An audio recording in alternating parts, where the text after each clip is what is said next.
பிரசங்கி. பிரசங்கி முதலாம் அதிகாரம்.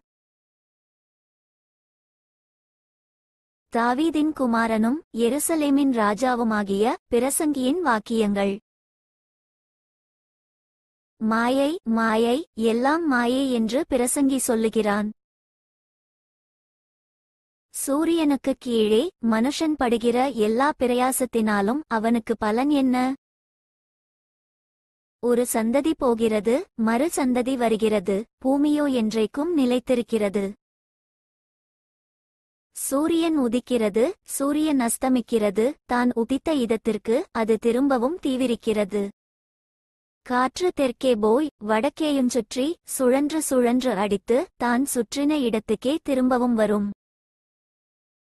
எல்லா நதிகளும் சமுத்திரத்திலே ஓடி விழுந்தும் சமுத்திரம் நிரம்பாது தாங்கள் உற்பத்தியான இடத்திற்கே நதிகள் மறுபடியும் திரும்பும். எல்லாம் வருத்தத்தினால் நிறைந்திருக்கிறது, அது மனுஷரால் சொல்லி முடியாது. காண்கிறதினால் கண் திருப்தியாகிறதில்லை, கேட்கிறதினால் செவி நிரப்பப்படுகிறதுமில்லை. முன் இருந்ததே இனிமேலும் இருக்கும், முன் செய்யப்பட்டதே பின்னும் செய்யப்படும். சூரியனுக்குக் கீழே நூதனமானது ஒன்றுமில்லை. இதை பார், இது நூதனம் என்று சொல்லப்படத்தக்க காரியம் ஒன்றுண்டோ? அது நமக்கு முன்னுள்ள பூர்வகாலங்களிலும் இருந்ததே. முன் இருந்தவைகளைப் பற்றி ஞாபகம் இல்லை, அப்படியே பின்வரும் காரியங்களைப் பற்றியும் இனிமேலிருப்பவர்களுக்கு ஞாபகம் இராது. பிரசங்கியாகிய நான் எருசலேமில் இஸ்ரவேலருக்கு ராஜாவாயிருந்தேன். வானத்தின் கீழ் நடப்பதையெல்லாம் ஞானமாய் விசாரித்து ஆராய்ச்சி செய்கிறதற்கு என் மனதை பிரயோகம் பண்ணினேன். மனுபுத்திரர் இந்த கடுந்தொல்லையில் அடிபடும்படிக்கு தேவன் அதை அவர்களுக்கு நியமித்திருக்கிறார். சூரியனுக்குக் கீழே செய்யப்படுகிற காரியங்களை எல்லாம் கவனித்து பார்த்தேன். இதோ எல்லாம் மாயையும் மனதுக்கு சஞ்சலமுமாயிருக்கிறது. கோணலானதை நேராக்க கூடாது, குறைவானதை எண்ணி முடியாது. இதோ நான் பெரியவனாயிருந்து எனக்கு முன் எருசலேமிலிருந்த எல்லாரை பார்க்கிலும் ஞானமடைந்து தேறினேன். என் மனம் மிகுந்த ஞானத்தையும் அறிவையும் கண்டறிந்தது என்று நான் என் உள்ளத்திலே சொல்லிக் கொண்டேன். ஞானத்தை அறிகிறதற்கும் பைத்தியத்தையும் மதியீனத்தையும் அறிகிறதற்கும் நான் என் மனதை பிரயோகம் பண்ணினேன். இதுவும் மனதுக்கு சஞ்சலமாயிருக்கிறதென்று கண்டேன். அதிக ஞானத்திலே அதிக சலிப்புணடு, அறிவு பெருத்தவன் நோவு பெருத்தவன். பிரசங்கி இரண்டாம் அதிகாரம். நான் என் உள்ளத்திலே சொல்லிக் கொண்டது என்னவென்றால், வா, இப்பொழுது உன்னை சந்தோஷத்தினாலே சோதித்துப் பார்ப்பேன், இன்பத்தை அனுபவி என்றேன். இதோ இதுவும் மாயையாயிருந்தது. நகைப்பை குறித்து அது பைத்தியம் என்றும் சந்தோஷத்தை குறித்து அது என்ன செய்யும் என்றும் சொன்னேன். வானத்தின் கீழ் மனுபுத்திரர் உயிரோடிருக்கும் நாளளவும் பெற்று அனுபவிக்கத்தக்கது இன்னதென்று அறியும்பொருட்டு என் இருதயத்தை ஞானத்தால் தேற்றிக் கொண்டிருக்கும்போதே நான் என் தேகத்தை மதுபானத்தால் சீராட்டிக் கொண்டிருக்கவும் மதியீனத்தை பற்றிக் கொண்டிருக்கவும் என் உள்ளத்தில் வகை தேடினேன். நான் பெரிய வேலைகளை செய்தேன், எனக்காக வீடுகளை கட்டினேன், திராட்சத் தோட்டங்களை நாட்டினேன். எனக்காக தோட்டங்களையும் சிங்காரங்களையும் உண்டாக்கி அவைகளில் சகல வகை கனிவிருட்சங்களையும் நாட்டினேன். மரங்கள் பயிராகும் தோப்புக்கு நீர்ப்பாய்ச்சுகிறதற்கு குளங்களை உண்டு பண்ணினேன். வேலைக்காரரையும் வேலைக்காரிகளையும் சம்பாதித்தேன். வீட்டிலும் வேலைக்காரர் பிறந்தார்கள். எனக்குமும் எருசலேமிலிருந்த எல்லாரை பார்க்கிலும் ஆடு முதலான திரண்ட ஆஸ்திகள் எனக்கு இருந்தது. வெள்ளியையும் பொன்னையும் ராஜசம்பத்தையும் மாகாணங்களிலுள்ள பொருள்களையும் சேகரித்தேன். சங்கீதக்காரரையும் சங்கீதக்காரிகளையும் மனுபுத்திரருக்கு இன்பமான பலவித வாத்தியங்களையும் சம்பாதித்தேன். எனக்கு முன் எருசலேமிலிருந்த எல்லாரை பார்க்கிலும் நான் பெரியவனும் திரவிய சம்பன்னனுமானேன். என் ஞானம் என்னோடே கூட இருந்தது. என் கண்கள் இச்சித்தவைகளில் ஒன்றையும் நான் அவைகளுக்கு தடை பண்ணவில்லை. என் இருதயத்துக்கு ஒரு சந்தோஷத்தையும் நான் வேண்டாமென்று விலக்கவில்லை. நான் செய்த முயற்சிகளிலெல்லாம் என் மனம் மகிழ்ச்சி கொண்டிருந்தது. இதுவே என் பிரயாசங்கள் எல்லாவற்றினாலும் எனக்கு வந்த பலன். என் கைகள் செய்த சகல வேலைகளையும் நான் பட்ட எல்லா பிரயாசத்தையும் கண்ணோக்கி பார்த்தேன். இதோ எல்லாம் மாயையும் மனதுக்கு சஞ்சலமுமாயிருந்தது. சூரியனுக்கு கீழே பலனொன்றுமில்லை. பின்பு நான் ஞானமானது என்ன என்றும் பைத்தியமும் மதியீனமும் என்ன என்றும் பார்த்து அறியும்படி திரும்பினேன். ராஜாவுக்கு பின்வரும் மனுஷன் என்ன செய்யக்கூடும்? செய்ததையே செய்வான். இருளை பார்க்கிலும் வெளிச்சம் எவ்வளவு உத்தமமோ அவ்வளவாய் மதியீனத்தை பார்க்கிலும் ஞானம் உத்தமமென்று கண்டேன். ஞானியின் கண்கள் அவன் முகத்திலே இருக்கிறது. மூடனோ இருளிலே நடக்கிறான். ஆகிலும் அவர்களெல்லாருக்கும் ஒரேவிதமாய் சம்பவிக்கிறது என்று கண்டேன்.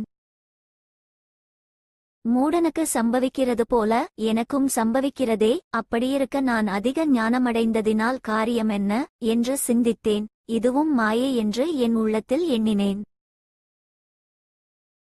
மூடன் என்றாலும் ஞானி என்றாலும் என்றைக்கும் நினைவில் இருப்பதில்லை. இப்பொழுது இருக்கிறதெல்லாம் வருங்காலத்தில் மறக்கப்பட்டுப்போம். மூடன் எப்படி சாகிறானோ அப்படியே ஞானியும் சாகிறான். ஆகையால் இந்த ஜீவனை வெறுத்தேன். சூரியனுக்கு கீழே செய்யப்படும் கிரியையெல்லாம் எனக்கு விசனமாயிருந்தது. எல்லாம் மாயையும் மனதுக்கு சஞ்சலமுமாயிருக்கிறது. சூரியனுக்கு கீழே நான் பட்ட பிரயாசத்தை எல்லாம் வெறுத்தேன். எனக்கு பின்வரப்போகிறவனுக்கு அதை நான் வைத்துப் போக வேண்டியதாகுமே. அவன் புத்திமானாயிருப்பானோ மூடனாயிருப்பானோ அதை யார் அறிவார்? ஆகிலும் சூரியனுக்கு கீழே நான் பிரயாசப்பட்டு ஞானமாய் சம்பாதித்த சகல வஸ்துக்களின் பேரிலும் அவன் அதிகாரியாவான். இதுவும் மாயையே. ஆகையால் சூரியனுக்கு கீழே நான் பட்ட எல்லா பிரயாசத்தின் மேலுமுள்ள ஆசையை விட்டுவிட வகை பார்த்தேன். ஒருவன் புத்தி யுக்தி நிதானத்தோடு பிரயாசப்படுகிறான். ஆகிலும் அப்படி பிரயாசப்படாதிருந்த வேறொருவனுக்கு அவன் அதை சொந்தமாக விட்டுவிட வேண்டியதாகும். இதுவும் மாயையும் பெரிய தீங்குமாய் இருக்கிறது. மனுஷன் சூரியனுக்கு கீழே இருக்கிற எல்லா பிரயாசத்தினாலும் அவனுடைய இருதயத்தின் எண்ணங்களினாலும் அவனுக்கு பலன் என்ன? அவன் நாட்களெல்லாம் அலுப்புள்ளது, அவைகள் வருத்தமுள்ளது. இராத்திரியிலும் அவன் மனதுக்கு இளைப்பாறுதலில்லை. இதுவும் மாயையே. மனுஷன் புசித்து குடித்து தன் பிரயாசத்தின் பலனை அனுபவிப்பதைப் பார்த்திலும் அவனுக்கு ஒரு நன்மையுமில்லை. இதுவும் தேவனுடைய கரத்திலிருந்து வருகிறது என்று நான் கண்டேன். என்னை பார்க்கிலும் சம்பிரமமாய் சாப்பிடத்தக்கவன் யார்? என்னை பார்க்கிலும் துரிதமாய் சம்பாதிக்கத்தக்கவன் யார்? தேவன் தமது பார்வைக்கு நல்லவனாயிருக்கிறவனுக்கு ஞானத்தையும் அறிவையும் இன்பத்தையும் அளிக்கிறார். பாவம் செய்கிறவனுக்கோ தமது பார்வைக்கு நல்லவனாயிருக்கிறவன் வசமாய் வைத்துவிட்டு போகும் பொருட்டு சேர்த்து குவித்து வைக்கும் தொல்லையை அவர் நியமித்திருக்கிறார். இதுவும் மாயையும் மனதுக்கு சஞ்சலமுமாயிருக்கிறது. பிரசங்கி 3ஆம் அதிகாரம்.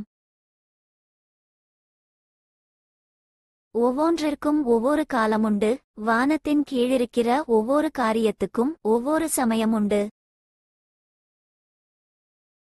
பிறக்க ஒரு காலமுண்டு, இறக்க ஒரு காலமுண்டு, நட ஒரு காலமுண்டு, நட்டதை பிடுங்க ஒரு காலமுண்டு.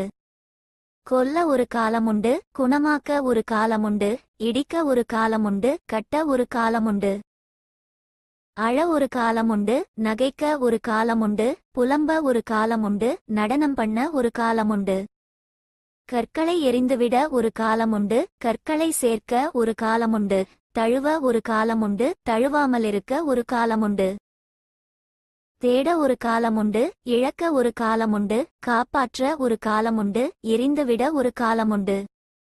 கிழிக்க ஒரு காலமுண்டு, தைக்க ஒரு காலமுண்டு, மவுனமாயிருக்க ஒரு காலமுண்டு, பேச ஒரு காலமுண்டு.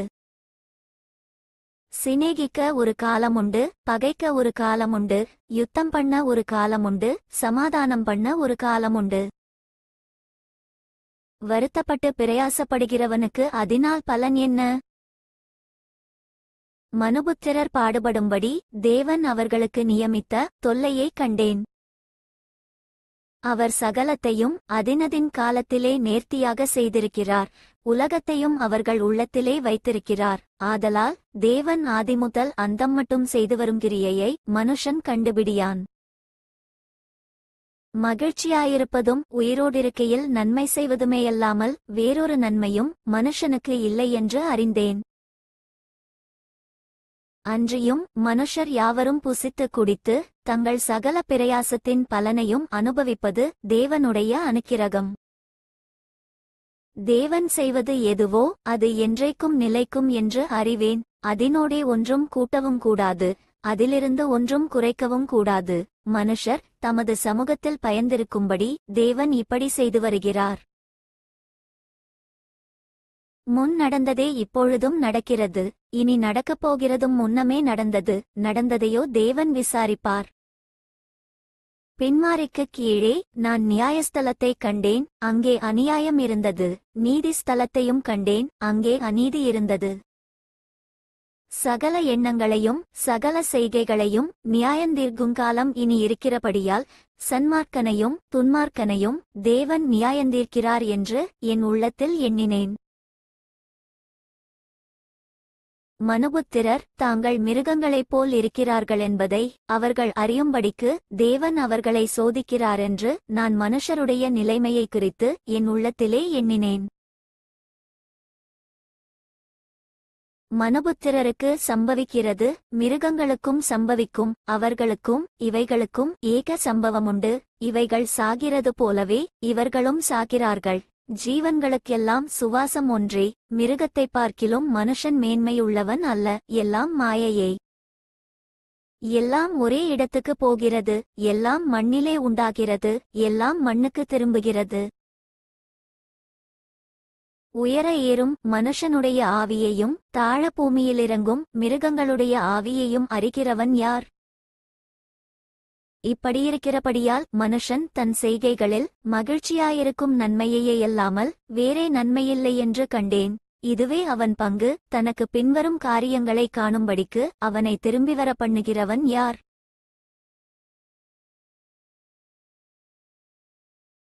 பிரசங்கி 4ஆம் அதிகாரம். இதற்கு பின்பு நான் சூரியனுக்குக் கீழே செய்யப்படும் கொடுமைகளையெல்லாம் சிந்தித்துப் பார்த்தேன். இதோ ஒடுக்கப்பட்டவர்களின் கண்ணீரைக் கண்டேன். அவர்களை தேற்றுவாரில்லை. ஒடுக்குகிறவர்கள் பட்சத்தில் பெலமிருந்தது, அப்படியிருந்தும் தேற்றுவாரில்லை. ஆதலால் இன்னும் உயிரோடிருந்து பிழைக்கிறவர்களைப் பார்க்கிலும் முன்னமே காலஞ்சென்று செத்தவனையே பாக்கியவான்கள் என்றேன். இவ்விரு திறத்தாருடைய நிலைமையைப் பார்க்கிலும் இன்னும் பிறவாதவனுடைய நிலைமையே வாசி. அவன் சூரியனுக்குக் கீழே செய்யப்படும் துர்ச்செய்கைகளைக் காணவில்லையே. மனுஷன் படும் எல்லா பிரயாசமும் பயன்படும் எல்லா கிரியையும் அயலானுடைய பொறாமைக்கு ஏதுவாயிருக்கிறதை நான் கண்டேன். இதுவும் மாயை, மனதுக்கு சஞ்சலமுமாயிருக்கிறது.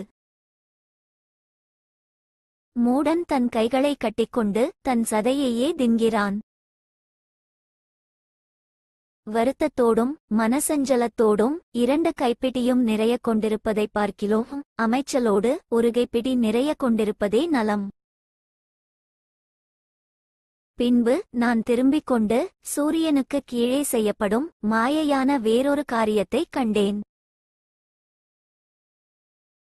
ஒருவன் ஒண்டிக்காரனாயிருக்கிறான். அவனுக்கு உடனாளியுமில்லை, அவனுக்கு பிள்ளையும் சகோதரனுமில்லை. அப்படியிருந்தும் அவன் படும் பிரயாசத்துக்கு முடிவில்லை. அவன் கண் ஐசுவரியத்தால் திருப்தியாகிறதுமில்லை. நான் ஒரு நன்மையையும் அனுபவியாமல் யாருக்காக பிரயாசப்படுகிறேன் என்று அவன் சிந்திக்கிறதுமில்லை. இதுவும் மாயை, தீராத தொல்லை. ஒண்டியாயிருப்பதிலும் இருவர் கூடியிருப்பது நலம். அவர்களுடைய பிரயாசத்தினால் அவர்களுக்கு நல்ல பலனுண்டாகும். ஒருவன் விழுந்தால் அவன் உடனாளி அவனை தூக்கிவிடுவான். ஒண்டியாயிருந்து விழுகிறவனுக்கு ஐயோ, அவனை தூக்கிவிட துணையில்லையே. 2 பேரார் படுத்துக் கொண்டிருந்தால் அவர்களுக்குச் சூடுண்டாகும். ஒண்டியாயிருக்கிறவனுக்கு சூடுண்டாவது எப்படி? ஒருவனை யாதாமொருவன் மேற்கொள்ள வந்தால் இருவரும் அவனுக்கு எதிர்த்து நிற்கலாம். முப்புரிநூல் சீக்கிரமாய் அறாது. இனி ஆலோசனையை கேளாத கிழவனும் மூடனுமாகிய ராஜாவை பார்க்கிலும் ஏழையும் ஞானியுமாகிய இளைஞனே வாசி. அரசாள சிறைச்சாலையிலிருந்து புறப்படுவாருமுண்டு, இராஜாங்கத்தில் பிறந்து ஏழையாவாருமுண்டு. சூரியனுக்குக் கீழே ஜீவனுள்ளோர் யாவரும் ராஜாவின் பட்டத்திற்கு வரப்போகிற பிள்ளையின் பட்சத்தில் சார்ந்திருப்பதைக் கண்டேன். அவர்களுக்கு முன் அப்படி செய்த ஜனங்களின் இலக்கத்திற்கு முடிவில்லை. இனி இருப்பவர்கள் இவன் மேலும் பிரியம் வைக்காமற் போவார்கள். இதுவும் மாயையும் மனதுக்கு சஞ்சலமுமாயிருக்கிறது. பிரசங்கி 5ஆம் அதிகாரம். நீ தேவாலயத்துக்குப் போகும்போது உன் நடையை காத்துக்கொள். மூடர் பலியிடுவது போல பலியிடுவதைப் பார்க்கிலும் செவி கொடுக்க சேர்வதே நலம். தாங்கள் செய்கிறது தீமை என்று அறியாதிருக்கிறார்கள். தேவசமுகத்தில் நீ துணிகரமாய் உன் வாயினால் பேசாமலும் மனம்பதறி ஒரு வார்த்தையையும் சொல்லாமலும் இரு. தேவன் வானத்திலிருக்கிறார், நீ பூமியிலிருக்கிறாய். ஆதலால் உன் வார்த்தைகள் சுருக்கமாயிருப்பதாக. தொல்லையின் திரட்சியினால் சொப்பனம் பிறக்கிறது போல வார்த்தைகளின் திரட்சியினால் மூடனுடைய சத்தம் பிறக்கும். நீ தேவனுக்கு ஒரு பொருத்தனை பண்ணிக்கொண்டால் அதை செலுத்த தாமதியாதே. அவர் மூடரில் பிரியப்படுகிறதில்லை. நீ நேர்ந்து கொண்டதை செய். நீ நேர்ந்து கொண்டதை செய்யாமற் போவதைப் பார்க்கிலும் நேர்ந்து கொள்ளாதிருப்பதே நலம். உன் மாம்சத்தை பாவத்துக்குள்ளாக்க உன் வாய்க்கு இடங்கொடாதே. அது புத்திபிச்சகினால் செய்தது என்று தூதனுக்கு முன் சொல்லாதே. தேவன் உன் வார்த்தைகளினாலே கோபங்கொண்டு உன் கைகளின் கிரியையை அழிப்பானேன். அநேக சொப்பனங்கள் மாயையாயிருப்பது போல அநேக வார்த்தைகளும் வியர்த்தமாயிருக்கும். ஆகையால் நீ தேவனுக்கு பயந்திரு. ஒரு தேசத்தில் ஏழைகள் ஒடுக்கப்படுகிறதையும் நியாயமும் நீதியும் புரட்டப்படுகிறதையும் நீ காண்பாயானால் அதை குறித்து ஆச்சரியப்படாதே. உயர்ந்தவன் மேல் உயர்ந்தவன் காவலாளியாயிருக்கிறான். அவர்கள் மேல் உயர்ந்தவரும் ஒருவருண்டு. பூமியில் விளையும் பலன் யாவருக்குமுரியது. ராஜாவும் வயலின் பலனால் ஆதரிக்கப்படுகிறான். பணப்பிரியன் பணத்தினால் திருப்தியடைவதில்லை. செல்வப்பிரியன் செல்வப்பெருக்கினால் திருப்தியடைவதில்லை. இதுவும் மாயையே. பொருள் பெருகினால் அதைத் தின்கிறவர்களும் பெருகுகிறார்கள். அதை உடையவர்கள் தங்கள் கண்களினால் அதை காண்பதேயன்றி அவர்களுக்கு பிரயோஜனம் என்ன? வேலை செய்கிறவன் கொஞ்சமாய் புசித்தாலும் அதிகமாய் புசித்தாலும் அவன் நித்திரை இன்பமாயிருக்கும். செல்வனுடைய பெருக்கோ அவனை தூங்கவொட்டாது. சூரியனுக்குக் கீழே நான் கண்ட வேறொரு கொடிய தீங்குமுண்டு. அதாவது ஐசுவரியமானது அதை உடையவர்களுக்கே கேடுண்டாகும்படி சேகரித்து வைக்கப்படுவதாம். அந்த ஐசுவரியம் விக்கினத்தால் அழிந்து போகிறது. அவன் ஒரு புத்திரனை பெறுகிறான். அவன் வாயில் யாதொன்றும் இல்லை. தன் தாயின் கற்பத்திலிருந்து நிர்வாணியாய் வந்தான். வந்தது போலவே நிர்வாணியாய் திரும்பிப் போவான். அவன் தன் பிரயாசத்தினால் உண்டான பலனொன்றையும் தன் கையிலே எடுத்துக்கொண்டு போவதில்லை. அவன் வந்த பிரகாரமே போகிறான். இதுவும் கொடுமையான தீங்கு. அவன் காற்றுக்கு பிரயாசப்பட்டதினால் அவனுக்கு லாபம் என்ன? அவன் தன் நாட்களிலெல்லாம் இருளிலே புசித்து மிகவும் சலித்து நோயும் துன்பமும் அடைகிறான். இதோ உயிரோடிருக்கும்படி தேவன் அருளிச் செய்த நாளெல்லாம் மனுஷன் புசித்து குடித்து சூரியனுக்குக் கீழே தான் படும் பிரயாசம் அனைத்தின் பலனையும் அனுபவிப்பதே நலமும் உத்தமமான காரியமென்று நான் கண்டேன். இதுவே இவன் பங்கு. தேவன் ஐசுவரியத்தையும் சம்பத்தையும் எவனுக்கு கொடுத்திருக்கிறாரோ அவன் அதிலே புசிக்கவும் தன் பங்கை பெறவும் தன் பிரயாசத்திலே மகிழ்ச்சியாயிருக்கவும் அவனுக்கு அதிகாரம் அளிப்பது தேவனுடைய அனுக்கிரகம். அவனுடைய இருதயத்திலே மகிழும்படி தேவன் அவனுக்கு அனுக்கிரகம் பண்ணுகிறபடியினால் அவன் தன் ஜீவனுள்ள நாட்களை அதிகமாய் நினையான். பிரசங்கி 6ஆம் அதிகாரம். சூரியனுக்குக் கீழே நான் கண்ட வேறொரு தீங்குமுண்டு. அது மனுஷருக்குள்ளே பெரும்பாலும் நடந்து வருகிறது.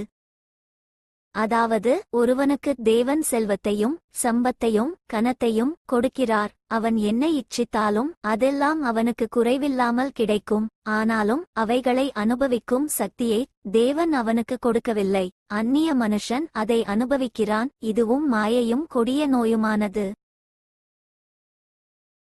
ஒருவன் 100 பிள்ளைகளை பெற்று அநேகம் வருஷம் ஜீவித்து தீர்க்காயுசை அடைந்திருந்தாலும் அவன் ஆத்துமா அந்தச் செல்வத்தால் திருப்தியடையாமலும் அவனுக்கு பிரேதக்கல்லறை முதலாய் இல்லாமலும் போகுமானால் அவனை பார்க்கிலும் கருவழிந்த பிண்டம் வாசி என்கிறேன். அது மாயையாய் தோன்றி இருளிலே மறைந்து போய்விடுகிறது. அதின் பேர் அந்தகாரத்தால் மூடப்படும். அது சூரியனை கண்டதுமில்லை, ஒன்றையும் அறிந்ததுமில்லை. அவனுக்கு இல்லாத அமைச்சல் அதற்கு உண்டு. அவன் 2000 வருஷம் பிழைத்திருந்தாலும் ஒரு நன்மையையும் காண்பதில்லை. எல்லாரும் ஒரே இடத்துக்கு போகிறார்கள் அல்லவா? மனுஷன் படும் பிரயாசமெல்லாம் அவன் வாய்க்காகத்தானே, அவன் மனதுக்கோ திருப்தியில்லை. இப்படியிருக்க மூடனை பார்க்கிலும் ஞானிக்கு உண்டாகும் மேன்மை என்ன? ஜீவனுள்ளோருக்கு முன்பாக நடந்து கொள்ளும்படி அறிந்த ஏழைக்கும் உண்டாகும் மேன்மை என்ன? ஆசையானது அலைந்து தேடுகிறதை பார்க்கிலும் கண் கண்டதே நலம். இதுவும் மாயையும் மனதைச் சஞ்சலப்படுத்துகிறதுமாயிருக்கிறது. இருக்கிறவன் எவனும் தோன்றுமுன்னமே பேரிடப்பட்டிருக்கிறான். அவன் மனுஷனென்று தெரிந்திருக்கிறது. தன்னிலும் பலத்தவரோடே போராட அவனால் கூடாது. மாயையை பெருக பண்ணுகிற அநேக விசேஷங்கள் உண்டாயிருக்கிறபடியால் அதிலே மனுஷருக்கு பிரயோஜனம் என்ன? நிழலை போன்ற மாயையான தன் ஜீவகாலத்தை போக்கும் மனுஷனுக்கு இந்த ஜீவனில் நன்மை இன்னதென்று அறிந்தவன் யார்? தனக்கு பின்பு சூரியனுக்கு கீழே சம்பவிக்கும் காரியம் இன்னதென்று மனுஷனுக்கு அறிவிப்பவன் யார்? பிரசங்கி 7ஆம் அதிகாரம். பரிமளதைலத்தை பார்க்கிலும் நற்கீர்த்தியும் ஒருவனுடைய ஜனன நாளை பார்க்கிலும் மரண நாளும் நல்லது. விருந்து வீட்டுக்கு போவதிலும் துக்க வீட்டுக்கு போவது நலம். இதிலே எல்லா மனுஷரின் முடிவும் காணப்படும். உயிரோடிருக்கிறவன் இதை தன் மனதிலே சிந்திப்பான். நகைப்பை பார்க்கிலும் துக்கிப்பு நலம். முகதுக்கத்தினாலே இருதயம் சீர்படும். ஞானிகளின் இருதயம் துக்க வீட்டிலே இருக்கும். மூடரின் இருதயம் களிப்பு வீட்டிலே இருக்கும்.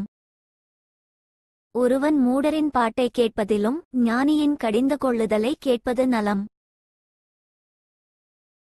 மூடனின் நகைப்பு பானையின் கீழ் எரிகிற முள்ளுகளின் படபடப்பை போலிருக்கும். இதுவும் மாயையே. இடுக்கணானது ஞானியையும் பைத்தியக்காரனாக்கும். பரிதானம் இருதயத்தை கெடுக்கும். ஒரு காரியத்தின் துவக்கத்தை பார்க்கிலும் அதின் முடிவு நல்லது. பெருமையுள்ளவனை பார்க்கிலும் பொறுமையுள்ளவன் உத்தமன். உன் மனதில் சீக்கிரமாய் கோபங்கொள்ளாதே. மூடரின் நெஞ்சிலே கோபம் குடிகொள்ளும். இந்நாட்களை பார்க்கிலும் முன்னாட்கள் நலமாயிருந்தது என்று சொல்லாதே. நீ இதை குறித்து கேட்பது ஞானமல்ல. சுதந்தரத்தோடே ஞானம் நல்லது. சூரியனை காண்கிறவர்களுக்கு இதனாலே பிரயோஜனமுண்டு. ஞானம் கேடகம், திரவியமும் கேடகம். ஞானம் தன்னை உடையவர்களுக்கு ஜீவனை தரும். இதுவே அறிவின் மேன்மை. தேவனுடைய செயலை கவனித்துப் பார். அவர் கோணலாக்கினதை நேர்மையாக்கத்தக்கவன் யார்? வாழ்வு காலத்தில் நன்மையை அனுபவித்திரு, தாழ்வு காலத்தில் சிந்தனை செய். மனுஷன் தனக்குப் பின் வருவதொன்றையும் கண்டுபிடியாதபடிக்கு தேவன் இவ்விரண்டையும் ஒன்றுக்கொன்று எதிரிடையாக வைத்திருக்கிறார். இவை எல்லாவற்றையும் என் மாயையின் நாட்களில் கண்டேன். தன் நீதியிலே கெட்டுப்போகிற நீதிமானுமுண்டு, தன் பாவத்திலே நீடித்திருக்கிற பாவியுமுண்டு. மிஞ்சின நீதிமானாயிராதே, உன்னை அதிக ஞானியுமாக்காதே. உன்னை நீ ஏன் கெடுத்துக்கொள்ள வேண்டும்? மிஞ்சின துஷ்டனாயிராதே, அதிக பேதையுமாயிராதே. உன் காலத்துக்கு முன்னே நீ ஏன் சாக வேண்டும்? நீ இதை பற்றிக் கொள்வதும் அதை கைவிடாதிருப்பதும் நலம். தேவனுக்கு பயப்படுகிறவன் இவைகளெல்லாவற்றினின்றும் காக்கப்படுவான். நகரத்திலுள்ள 10 அதிபதிகளைப் பார்க்கிலும் ஞானம் ஞானியை அதிக பெலவானாக்கும். ஒரு பாவமும் செய்யாமல் நன்மையையே செய்யத்தக்க நீதிமான் பூமியில் இல்லை. சொல்லப்படும் எல்லா வார்த்தைகளையும் கவனியாதே, கவனித்தால் உன் வேலைக்காரன் உன்னை நிந்திப்பதை கேள்விப்பட வேண்டியதாகும். அநேகந்தரம் நீயும் பிறரை நிந்தித்தாயென்று உன் மனதுக்கு தெரியுமே. எல்லாவற்றையும் ஞானத்தினால் சோதித்துப் பார்த்தேன், நான் ஞானவானாவேன் என்றேன், அது எனக்கு தூரமாயிற்று. தூரமும் மகா ஆழமுமாயிருக்கிறதைக் கண்டடைகிறவன் யார்? ஞானத்தையும் காரணகாரியத்தையும் விசாரித்து ஆராய்ந்து அறியவும், மதிகேட்டின் ஆகாமியத்தையும் புத்திமயக்கத்தின் பைத்தியத்தையும் அறியவும் என் மனதை செலுத்தினேன். கண்ணிகளும் வலைகளுமாகிய நெஞ்சமும் கயிறுகளுமாகிய கைகளுடைய ஸ்திரீயானவள் சாவிலும் அதிக கசப்புள்ளவளென்று கண்டேன். தேவனுக்கு முன்பாக சற்குணனாயிருக்கிறவன் அவளுக்கு தப்புவான், பாவியோ அவளால் பிடிபடுவான். காரியத்தை அறியும்படி ஒவ்வொன்றாய் விசாரணை பண்ணி, இதோ இதைக் கண்டுபிடித்தேன் என்று பிரசங்கி சொல்லுகிறான். என் மனம் இன்னும் ஒன்றை தேடுகிறது, அதை நான் கண்டுபிடிக்கவில்லை. 1000 பேருக்குள்ளே ஒரு புருஷனைக் கண்டேன், இவர்களெல்லாருக்குள்ளும் ஒரு ஸ்திரீயை நான் காணவில்லை. இதோ தேவன் மனுஷனை செம்மையானவனாய் உண்டாக்கினார், அவர்களோ அநேக உபாயதந்திரங்களை தேடிக்கொண்டார்கள், இதை மாத்திரம் கண்டேன். பிரசங்கி 8ஆம் அதிகாரம். ஞானமுள்ளவனுக்கு ஒப்பானவன் யார்? காரியத்தின் தாட்பரியத்தை அறிந்தவன் யார்? மனுஷனுடைய ஞானம் அவன் முகத்தை பிரகாசிக்க பண்ணும், அவன் முகத்தின் மூர்க்கம் மாறும். ராஜாவின் கட்டளையை கைக்கொண்டு நட என்று நான் உனக்கு எச்சரிக்கிறேன், நீ தேவனுக்கு இட்ட ஆணையின்படியே இதைச் செய். நீ அவன் சமூகத்தை விட்டு விலகத் துரிதப்படாதே, பொல்லாத காரியத்திலே பிடிவாதமாய் நில்லாதே, அவன் தனக்கு இஷ்டமானதெல்லாம் செய்வான். ராஜாவின் வார்த்தை எங்கேயோ அங்கே அதிகாரம் உண்டு, நீர் என்ன செய்கிறீர் என்று அவனுக்கு சொல்லத்தக்கவன் யார்? கற்பனையை கைக்கொள்ளுகிறவன் ஒரு தீங்கையும் அறியான், ஞானியின் இருதயம் காலத்தையும் நியாயத்தையும் அறியும். எல்லா காரியத்துக்கும் காலமும் நியாயமும் உண்டு, ஆதலால் மனுஷனுக்கு நேரிடும் சஞ்சலம் மிகுதி. இன்னது சம்பவிக்கும் என்று அவன் அறியானே, அது இன்னவிதமாய் சம்பவிக்கும் என்று அவனுக்கு சொல்லத்தக்கவன் யார்? ஆவியை விடாதிருக்கிறதற்கு ஆவியின்மேல் ஒரு மனுஷனுக்கும் அதிகாரமில்லை, மரண நாளின் மேலும் அவனுக்கு அதிகாரமில்லை. அந்த போருக்கு நீங்கி போவதுமில்லை, துன்மார்க்கரை துன்மார்க்கம் விடுவிக்கவுமாட்டாது. இவையெல்லாவற்றையும் நான் பார்த்து சூரியனுக்கு கீழே செய்யப்படும் எல்லா கிரியைகளையும் சிந்தித்தேன். ஒரு மனுஷன் தனக்கே கேடுண்டாக வேறொரு மனுஷனை ஆளுகிற காலமுமுண்டு. பரிசுத்த ஸ்தலத்துக்கு போக்குவரவு செய்த துன்மார்க்கர் அடக்கம் பண்ணப்பட்டதைக் கண்டேன், அவர்கள் அப்படி செய்து வந்த பட்டணத்திலேயே மறக்கப்பட்டு போனார்கள், இதுவும் மாயையே. துர்க்கிரியைக்கு தக்க தண்டனை சீக்கிரமாய் நடவாதபடியால் மனுபுத்திரரின் இருதயம் பொல்லாப்பை செய்ய அவர்களுக்குள்ளே துணிகரங்கொண்டிருக்கிறது. பாவி 100 தரம் பொல்லாப்பை செய்து நீடித்து வாழ்ந்தாலும் என்ன? தேவனுக்கு அஞ்சி அவருக்கு முன்பாக பயந்திருப்பவர்களே நன்றாயிருப்பார்கள் என்று அறிந்திருக்கிறேன். துன்மார்க்கனோ நன்றாயிருப்பதில்லை, அவன் தேவனுக்கு முன்பாக பயப்படாதிருக்கிறபடியால் நிழலைப் போலிருக்கிற அவனுடைய வாழ்நாள் நீடித்திருப்பதுமில்லை. பூமியின்மேல் நடக்கிற வேறொரு மாயையான காரியமுமுண்டு, அதாவது துன்மார்க்கரின் கிரியைக்கு வருவது போல நீதிமான்களுக்கும் வரும், நீதிமான்களின் கிரியைக்கு வருவது போல துன்மார்க்கருக்கும் வரும், இதுவும் மாயை என்றேன். ஆகையால் நான் களிப்பை புகழ்ந்தேன், புசிப்பதும் குடிப்பதும் மகிழ்வதுமேயல்லாமல் சூரியனுக்குக் கீழே மனுஷனுக்கு வேறொரு நன்மையும் இல்லை. சூரியனுக்குக் கீழே தேவன் அவனுக்கு தந்த ஜீவகாலத்தில் அவன் பிரயாசத்தினால் அவனுக்கு நிலைக்கும் பலன் இதுவே. நான் ஞானத்தை அறியவும் மனுஷன் இரவும் பகலும் கண்ணுறக்கமில்லாமல் பூமியிலே செய்யும் வேலைகளை பார்க்கவும் என் மனதை செலுத்தினபோது, தேவன் செய்யும் சகல கிரியைகளையும் நான் கவனித்துப் பார்த்து சூரியனுக்குக் கீழே செய்யப்படும் கிரியையை மனுஷன் கண்டுபிடிக்க கூடாதென்று கண்டேன். அதை அறியும்படி மனுஷன் பிரயாசப்பட்டாலும் அறியமாட்டான். அதை அறியலாம் என்று ஞானி எண்ணினாலும் அவனும் அதை அறிந்து கொள்ள மாட்டான். பிரசங்கி 9ஆம் அதிகாரம். இவை எல்லாவற்றையும் நான் என் மனதிலே வகையறுக்கும்படிக்கு சிந்தித்தேன். நீதிமான்களும் ஞானிகளும் தங்கள் கிரியைகளுடன் தேவனுடைய கைவசமாயிருக்கிறார்கள். தனக்கு முன் இருக்கிறவர்களைக் கொண்டு ஒருவனும் வெறுப்பையாவது அறியான். எல்லாருக்கும் எல்லாம் ஒரேவிதமாய்ச் சம்பவிக்கும். சன்மார்க்கனுக்கும் துன்மார்க்கனுக்கும், நற்குணமும் சுத்தமுமுள்ளவனுக்கும் சுத்தமில்லாதவனுக்கும், பலியிடுகிறவனுக்கும் பலியிடாதவனுக்கும் ஒரேவிதமாய்ச் சம்பவிக்கும். வல்லவனுக்கு எப்படியோ பொல்லாதவனுக்கும் அப்படியே, ஆணையிடுகிறவனுக்கும் ஆணையிட பயப்படுகிறவனுக்கும் சமமாய்ச் சம்பவிக்கும். எல்லாருக்கும் ஒரேவிதமாய்ச் சம்பவிக்கிறது. சூரியனுக்கு கீழே நடக்கிறதெல்லாவற்றிலும் விசேஷித்த தீங்காம். ஆதலால் மனுபுத்திரரின் இருதயம் தீமையால் நிறைந்திருக்கிறது. அவர்கள் உயிரோடிருக்கும் நாளளவும் அவர்கள் இருதயம் பைத்தியங்கொண்டிருந்து பின்பு அவர்கள் செத்தவர்களிடத்திற்கு போகிறார்கள். இதற்கு நீங்களாயிருக்கிறவன் யார்? உயிரோடிருக்கிற அனைவரிடத்திலும் நம்பிக்கையுண்டு. செத்த சிங்கத்தை பார்க்கிலும் உயிருள்ள நாய் வாசி. உயிரோடிருக்கிறவர்கள் தாங்கள் மரிப்பதை அறிவார்களே, மரித்தவர்கள் ஒன்றும் அறியார்கள். இனி அவர்களுக்கு ஒரு பலனுமில்லை. அவர்கள் பேர் முதலாய் மறக்கப்பட்டிருக்கிறது.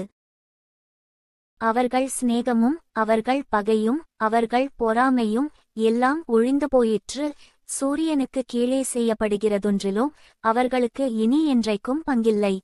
நீ போய் உன் ஆகாரத்தை சந்தோஷத்துடன் புசித்து உன் திராட்சரசத்தை மனமகிழ்ச்சியுடன் குடி. தேவன் உன் கிரியைகளை அங்கீகாரம் பண்ணியிருக்கிறார். உன் வஸ்திரங்கள் எப்பொழுதும் வெள்ளையாயும் உன் தலைக்கு எண்ணெய் குறையாததாயும் இருப்பதாக. சூரியனுக்கு கீழே தேவன் உனக்கு நியமித்திருக்கிற மாயையான நாட்களிலெல்லாம் நீ நேசிக்கிற மனைவியோடே நிலையில்லாத இந்த ஜீவ வாழ்வை அனுபவி. இந்த ஜீவனுக்குரிய வாழ்விலும் நீ சூரியனுக்கு கீழே படுகிற பிரயாசத்திலும் பங்கு இதுவே. செய்யும்படி உன் கைக்கு நேரிடுகிறது எதுவோ அதை உன் பெலத்தோடே செய். நீ போகிற பாதாளத்திலே செய்கையும் வித்தையும் அறிவும் ஞானமும் இல்லையே. நான் திரும்பிக் கொண்டு சூரியனுக்கு கீழே கண்டதாவது, ஓடுகிறதற்கு வேகமுள்ளவர்களின் வேகமும் யுத்தத்துக்கு சவுரியவான்களின் சவுரியமும் போதாது. பிழைப்புக்கு ஞானமுள்ளவர்களின் ஞானமும் போதாது. ஐசுவரியமடைகிறதற்கு புத்திமான்களின் புத்தியும் போதாது. தயவு அடைகிறதற்கு வித்துவான்களின் அறிவும் போதாது. அவர்களெல்லாருக்கும் சமயமும் தேவச்செயலும் நேரிட வேண்டும். தன் காலத்தை மனுஷன் அறியான். மச்சங்கள் கொடிய வலையில் அகப்படுவது போலவும் குருவிகள் கண்ணியில் பிடிபடுவது போலவும் மனுபுத்திரர் பொல்லாத காலத்திலே சடிதியில் தங்களுக்கு நேரிடும் ஆபத்தில் அகப்படுவார்கள். சூரியனுக்கு கீழே ஞானமுள்ள காரியத்தையும் கண்டேன். அது என் பார்வைக்கு பெரிதாய் தோன்றிற்று. ஒரு சிறு பட்டணம் இருந்தது. அதிலே இருந்த குடிகள் கொஞ்ச மனிதர். அதற்கு விரோதமாய் ஒரு பெரிய ராஜா வந்து அதை வளைந்து கொண்டு அதற்கு எதிராக பெரிய கொத்தளங்களை கட்டினான். அதிலே ஞானமுள்ள ஒரு ஏழை மனிதன் இருந்தான். அவன் தன் ஞானத்திலே அந்த பட்டணத்தை விடுவித்தான். ஆனாலும் அந்த ஏழை மனிதனை ஒருவரும் நினைக்கவில்லை. ஆகையால் ஏழையின் ஞானம் அசட்டை பண்ணப்பட்டு அவன் வார்த்தைகள் கேட்கப்படாமற் போனாலும் பெலத்தை பார்க்கிலும் ஞானமே உத்தமம் என்றேன். மூடரை ஆளும் அதிபதியின் கூக்குரலை பார்க்கிலும் ஞானிகளுடைய அமெரிக்கையான வார்த்தைகளே கேட்கப்படத்தக்கவைகள். யுத்த ஆயுதங்களை பார்க்கிலும் ஞானமே நலம். பாவியான ஒருவன் மிகுந்த நன்மையை கெடுப்பான். பிரசங்கி 10ஆம் அதிகாரம். செத்த ஈக்கள் தைலக்காரனுடைய பரிமளதைலத்தை நாறிக் கெட்டுப்போக பண்ணும். ஞானத்திலும் கனத்திலும் பேர் பெற்றவனை சொற்ப மதியீனமும் அப்படியே செய்யும். ஞானியின் இருதயம் வலதுகையிலும் மூடனின் இருதயமோ இடதுகையிலும் இருக்கும். மூடன் வழியிலே நடக்கிறபோதும் மதிக்கெட்டவனாயிருக்கிறான். தான் மூடனென்று அவன் எல்லாருக்கும் சொல்லுகிறான். அதிபதியின் கோபம் உன்மேல் எழும்பினால் உன் ஸ்தானத்தை விட்டு விலகாதே. இணங்குதல் பெரிய குற்றங்களையும் அமர்த்திப் போடும். நான் சூரியனுக்குக் கீழே கண்ட ஒரு தீங்குண்டு, அது அதிபதியினிடத்தில் தோன்றும் தப்பிதமே.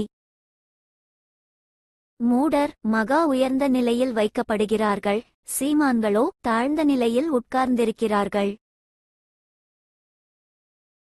வேலைக்காரர் குதிரைகள் மேல் ஏறிப்போகிறதையும் பிரபுக்கள் வேலைக்காரர் போல் தரையிலே நடக்கிறதையும் கண்டேன். படுகுழியை வெட்டுகிறவன் அதிலே விழுவான், அடைப்பை பிடுங்குகிறவனை பாம்பு கடிக்கும். கல்லுகளை பேர்க்கிறவன் அவைகளால் காயப்படுவான், மரத்தை பிளக்கிறவன் அதனால் மோசப்படுவான். இருப்பு ஆயுதம் மழுங்கலாயிருக்க அதை ஒருவன் தீட்டாமற் போனால் அதிக பலத்தை பிரயோகம் பண்ண வேண்டியதாகும். ஆகையால் ஒரு காரியத்தை செவ்வையாய் செய்வதற்கு ஞானமே பிரதானம். தடைகட்டப்படாத பாம்பு கடிக்குமே, அலப்புவாயனும் அதற்கு ஒப்பானவன். ஞானியினுடைய வாய்மொழிகள் தயையுள்ளவைகள், மூடனுடைய உதடுகளோ அவனையே விழுங்கும். அவன் வாய்மொழிகளின் துவக்கம் மதியீனமும் அவன் வாக்கின் முடிவு கொடிய பைத்தியமுமாம். மூடன் மிகுதியாய் பேசுகிறான், நடக்கப்போகிறது இன்னதென்று மனுஷன் அறியான், தனக்கு பிற்பாடு சம்பவிக்கப் போகிறதை அவனுக்கு அறிவிப்பவன் யார்? ஊருக்குப் போகும் வழியை மூடன் அறியாததினால் அவன் தொல்லை ஒவ்வொருவரையும் இளைக்க பண்ணும். ராஜா சிறுபிள்ளையுமாய் பிரபுக்கள் அதிகாலமே உண்கிறவர்களுமாயிருக்கப்பட்ட தேச்சமே உனக்கு ஐயோ. ராஜா குலமகனுமாய் பிரபுக்கள் வெறிக்க உண்ணாமல் பெலன்கொள்ள ஏற்ற வேளையில் உண்கிறவர்களுமாயிருக்கப்பட்ட தேச்சமே நீ பாக்கியமுள்ளது. மிகுந்த சோம்பலினால் மேல்மச்சு பழுதாகும், கைகளின் நெகிழ்வினாலே வீடு ஒழுக்காகும். விருந்து சந்தோஷத்துக்கென்று செய்யப்படும் திராட்சரசம் ஜீவனுள்ளோரை களிப்பாக்கும், பணமோ எல்லாவற்றிற்கும் உதவும். ராஜாவை உன் மனதிலும் நிந்தியாதே, ஐசுவரியவானை உன் படுக்கையிலும் நிந்தியாதே. ஆகாயத்துப் பறவை அந்த சத்தத்தை கொண்டு போகும் செட்டைகளுள்ளது, அந்த செய்தியை அறிவிக்கும்.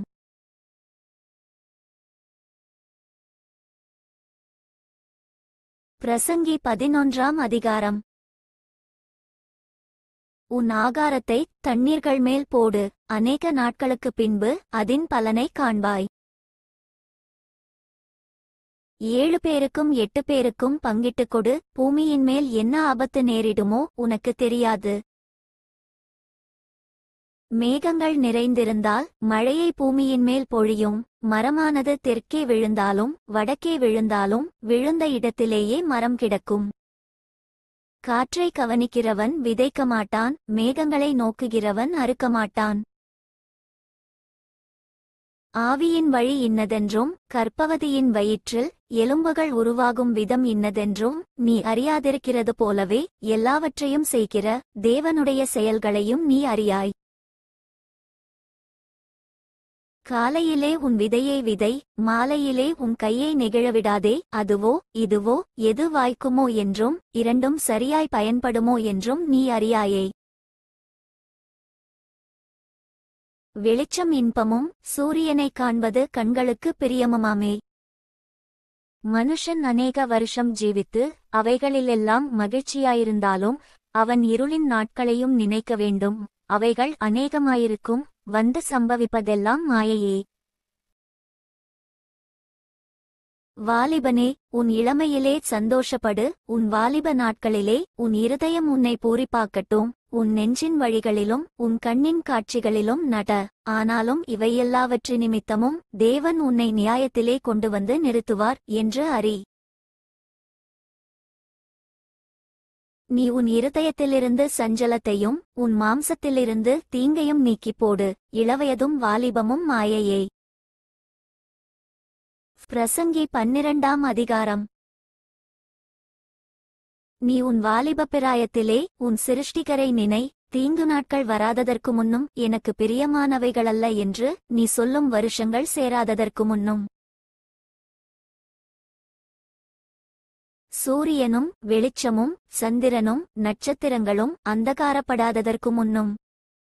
மழைக்குப் பின் மேகங்கள் திரும்ப திரும்ப வராததற்கு முன்னும். வீட்டுக் காவலாளிகள் தள்ளாடி பெலசாலிகள் கூனிப்போய் ஏந்திரம் அரைக்கிறவர்கள் கொஞ்சமானதினால் ஓய்ந்து பலகனி வழியாய் பார்க்கிறவர்கள் இருண்டு போகிறதற்கு முன்னும்.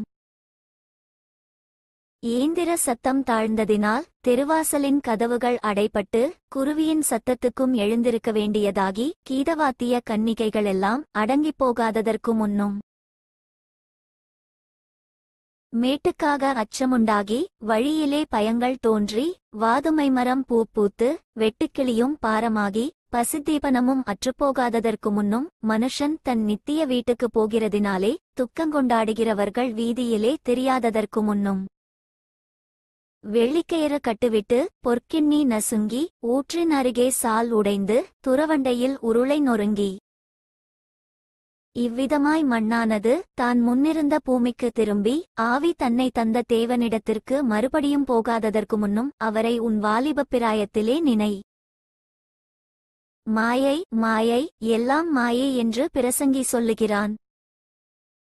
மேலும் பிரசங்கி ஞானவானாயிருந்தபடியால் அவன் ஜனத்துக்கு அறிவை போதித்து கவனமாய் கேட்டாராய்ந்து அநேகம் நீதிமொழிகளை சேர்த்து எழுதினான். இதமான வார்த்தைகளைக் கண்டுபிடிக்க பிரசங்கி வகை தேடினான். எழுதின வாக்கியங்கள் செவ்வையும் சத்தியமுமானவைகள். ஞானிகளின் வாக்கியங்கள் தாற்றுக்கோள்கள் போலவும் சங்கத்தலைவர்களால் அறையப்பட்ட ஆணிகள் போலவும் இருக்கிறது. அவைகள் ஒரே மேய்ப்பனால் அளிக்கப்பட்டது. என் மகனே, இவைகளினாலே புத்தியடைவாயாக. அநேகம் புஸ்தகங்களை உண்டு பண்ணுகிறதற்கு முடிவில்லை. அதிக படிப்பு உடலுக்கு இளைப்பு. காரியத்தின் கடைத்தொகையை கேட்போமாக. தேவனுக்கு பயந்து அவர் கற்பனைகளை கைக்கொள். எல்லா மனுஷர் மேலும் விழுந்த கடமை இதுவே. ஒவ்வொரு கிரியையையும் அந்தரங்கமான ஒவ்வொரு காரியத்தையும் நன்மையானாலும் தீமையானாலும் தேவன் நியாயத்திலே கொண்டு வருவார். For more videos, subscribe and like my channel.